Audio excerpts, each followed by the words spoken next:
May hapon. Kailan yung darling po? Ano? Minsan, asa na Ako. yun? Dali. Minsan, complete name po po for sure. Darlene Jane Mukoy.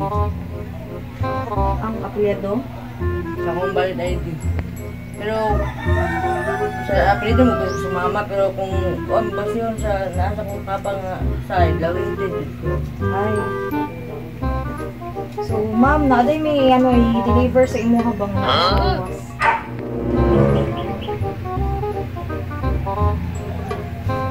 Purpose na mo kay para mainan jud ni ba na gibalay-balay jud na mo. Diba yung pangutan na? Gibalay-balay na mo kay dagko mo na box.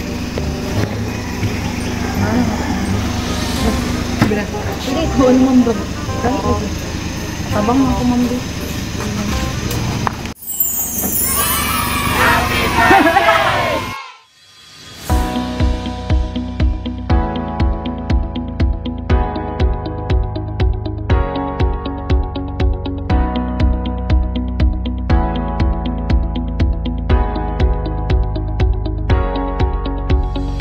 Hello, kabayan all over the world. I'm your love, Ambassador Jessa, and we are Send Love to Pinas. So, dito nun po ang Send Love to Pinas sa Nabunturan, Davao de Oro para maghatid ng sorpresa kay Sir Darlene. Galing ito lahat sa kanyang girlfriend na si Ma'am Jonah all the way from Saudi Arabia. So, sila po ay nagse-celebrate ng kanilang 3rd anniversary today. So, what we have here are blue roses, red ribbon cake, wallet, Jollibee chicken bucket, chocolates, and especially ang ating message. Kaya tara po at samahan nyo kaming mag-spread ng love. May hapon. Kailan yung darling po? Ano? Minsan, asa na Ako. yun? Dali. Minsan, complete name po po for sure. Darlene Jane Mukoy. Ang apelyido? Sa akong valid ID. Pero, sa apelido mo gusto sumama, pero kung basyon sa nasa kong papa nga side, lawin din dito. Ay. So, ma'am, naaday may i-deliver sa imo habang nakawas.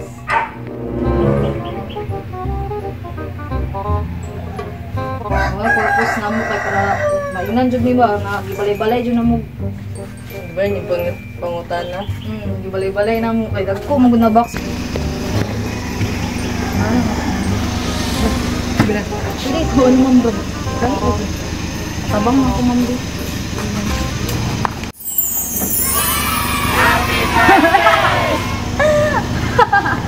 What's the feeling ni mo ma'am? Para sa imuha ni or dili? What's the feeling ni mo po? Murag juga na. So kabalo agay. So dari ata po. So asa nikgikan? Kinsa na ano po? Jonah. Wow, alam na alam. So naa kay flowers diri po. Wow, grabe. So naa po kay wallet. Siyempre na kay chocolate, Jollibee o imuhang cake. So before mabasa ko message, okay lang ma'am. Saron ako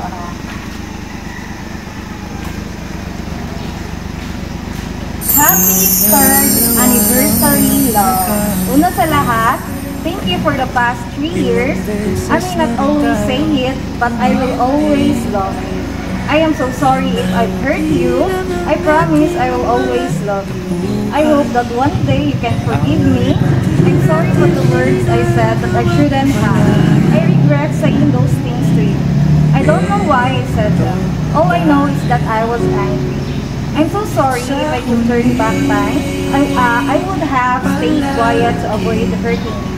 Even though we can't go a week without arguing, I hope we can fix our relationship so we never have to separate. Yes, I still love you so much. Even if you can't choose me right now, please let me love you. No matter what we go through, I still want to be with you. You're still the one I want on my side. The one I want to rest in with this chaotic world. I can be alone, but I'm stronger with you because everything feels lighter when you're here. No matter how hard things get, I can handle it as long as I know you're there. Always remember that I'm here waiting for you. For the day we can be together again, I will keep waiting for you. Happy 3rd anniversary, love. Love, when I say that I love you, there is a slight emotion behind it. I don't know, I don't just say that's what's on my mind. Know that you are special and you will always be that way. I'm not always tell you, but yes, I love you a lot tonight. I love you so much, love, always and forever. Love you, mabuno. I love you, love, ang message. Sobrang na niya makikugwa sa imuha po. So, sa imuhang ma-reply mo sa iyang message. Kabul na siya, thank you na nakabot ng prayer. Salamat sa love food na ko siya. So, mura na bawi-bawi, inamang ko mura na. Diyan din sila yung LK ron ma. So, wala na kayo message mo. Mas nakita ko sa iyo. Hindi mamagawa sa iyo. So, nakabutang sa imuhang cake po is Happy Anniversary, love. Wow, napoy pa cake, napoy pa challenge, sinay chocolate. Napi na siya mo. Napakailain mo yung message mo. Napakailain mo. So, pero na-surprise niya po, mga prank lang itong 5 mil. Wala kayo bayaran. Ating natin siya. Wala na kailain mo sa iya po. Thank you. Wala ma. Na-surprise ang gapon. Thank you po. So, Ma'am John, thank you po sa pagsubaybay at pagsuporta sa Sandlog Pinas. So, na-surprise po natin yung boyfriend today. So, again po, my name is Jessa and we are Sandlog Pinas. Thank you. Pipiliin kong maging sa'yo, ulit-ulitin man. Nais kong malaman